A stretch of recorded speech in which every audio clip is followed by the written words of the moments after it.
Salut les créatrices et les créateurs, aujourd'hui nous allons parler de no-code. Oui, je suis un développeur expérimenté, vous me connaissez, ça fait des années que je programme et j'adore ça, c'est une vraie passion pour moi.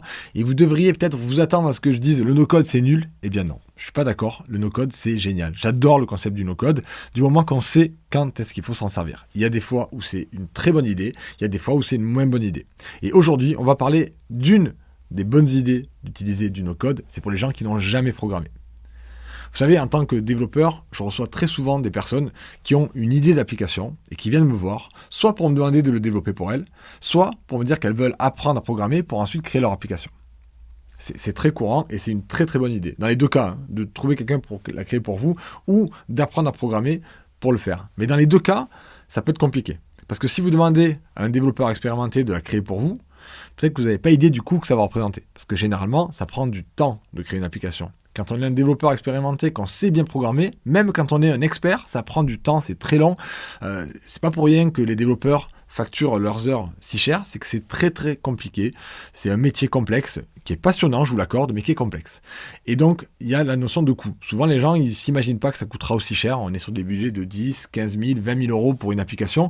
Les gens, ils arrivaient avec une idée, ils repartent en disant non, mais c'est pas possible, je ne peux pas lâcher 20 000 euros pour créer une appli. Même si des fois, on peut arriver à trouver des solutions un peu moins chères. On arrive des fois à faire des apps en dessous de 10 000, mais c'est quand même très très rare.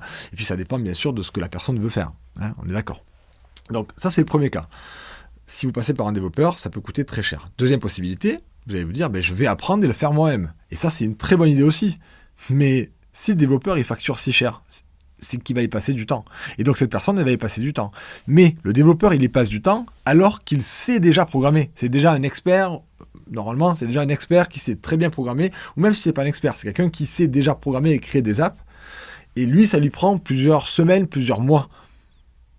Donc, si lui, il prend plusieurs mois, imaginez le temps que va mettre la personne qui doit déjà apprendre. Rien que ça prend du temps. Et une fois qu'elle a appris, elle doit développer l'application et la tester. Et lorsqu'on vient tout juste d'apprendre, généralement, c'est très long de développer, et puis on a des problèmes, et puis on y passe encore plus de temps, etc., etc.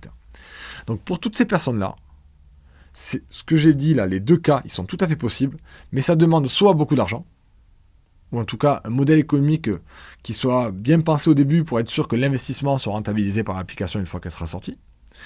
Soit ça demande énormément de temps, de motivation, de sérieux, de rigueur pour apprendre à programmer et ensuite créer l'application. Je ne dis pas que ce n'est pas possible, mais il y a plein de gens qui ne sont pas dans ces deux cas-là. Il y a plein de gens qui ont une idée, mais qui ont un autre boulot à côté, et cette idée, ils ne peuvent pas y mettre 20 000 euros.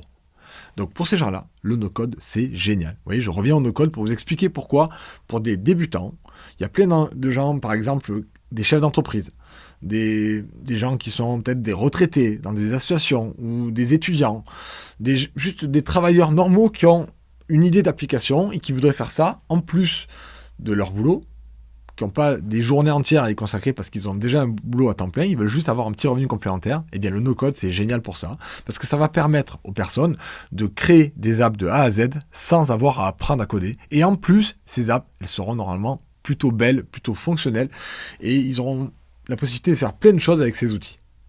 Donc c'est que des avantages. On dirait que c'est que des avantages. En tout cas, pour ces personnes-là, pour moi, c'est quasiment que des avantages. Parce que ça leur permet de mettre le pied à l'étrier, de créer des solutions. Et encore une fois, on va parler après des différents outils dispo en no-code, mais sur ces outils-là, ils sont tellement bien faits, si vous prenez des bons outils no-code, que vous aurez des thèmes tout prêts au début, avec des applications déjà pré-remplies, vous n'aurez plus qu'à personnaliser, ajouter un petit peu votre logique de données, et ensuite, vous envoyez. Et ça, je trouve ça génial. C'est impossible de faire ça en programmation. Pour créer des applications jolies qui font beaucoup de choses, ça demande beaucoup de code. Ces outils no-code, ils le font pour vous. Donc ça, c'est vraiment bien pour les gens qui ont juste une idée et veulent la mettre en place. Je ne dis pas qu'ils vont cliquer sur un bouton magique, ça va marcher. Ils vont devoir y passer un petit peu de temps. Mais on parle de quelques heures, quelques jours, comparé à plusieurs mois lorsqu'ils devraient apprendre et créer par eux-mêmes. Pour un résultat qui sera très sympa. Ensuite, on a dit qu'on parlerait des différents outils. Il y en a des centaines des outils no-code. Tous ne se valent pas. Ils sont similaires en termes de fonctionnalité, en termes de tarifs, mais pour moi, il y a quand même un facteur qui est super important et que vous devez prendre en compte.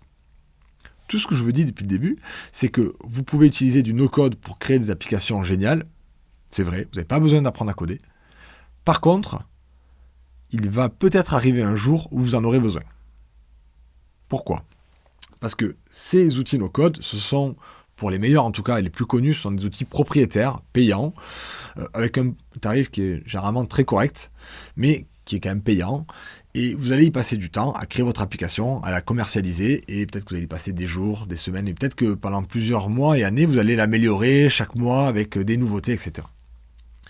Et si un jour, cette entreprise qui vous a permis de créer cette application de A à Z, elle venait à disparaître, ou alors si vous voulez vous la changer, vous voulez passer sur une autre, ou vous avez décidé de vous lancer à votre compte et d'apprendre à programmer parce que maintenant, votre petite application que vous avez mis en side business, c'est devenu un truc énorme et vous voulez y travailler à temps plein, et vous avez envie de sortir des limites de l'outil et créer votre propre application, eh bien, en fonction de l'outil que vous avez choisi au début, ça peut être faisable ou pas du tout.